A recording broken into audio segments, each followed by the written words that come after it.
ಇನ್ನು ಬಿಗ್ ಬಾಸ್ನಲ್ಲಿ ಕುಸ್ತು ಬಿದ್ದಿದ್ದಾಳೆ ರೈತ ಮಹಿಳೆ ಅಂತಲೇ ಹೇಳ್ಬೋದು. ಹೌದು, ನಿಜಕ್ಕೂ ಕೂಡ ಕಣ್ಣೀರು ಬರುವಂಥ ದೃಶ್ಯ ನಡೆದಿರುವಂಥದ್ದು.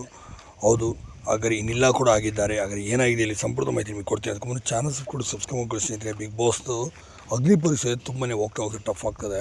ಎಷ್ಟೋ ಜನ ಅಂತ ಕಡಿದ್ರು ಅಗ್ನಿ ಪರೀಕ್ಷೆ ಓದ ತಕ್ಷಣ ಆಯ್ಕೆ ಆಗ್ಬಿಡ್ತೀವಿ ಅಂತ. ಆದರೆ ಎಲ್ಲಿ ಅಷ್ಟು ಸುಲಭ ಅಲ್ಲ. ಅಗ್ನಿ ಪರೀಕ್ಷೆ ಹೋದ ನಂತರ ಮತ್ತೆ 4-5 ಟಾಸ್ಕ್ಗಳು ನಡೆಯುವಂಥದ್ದು.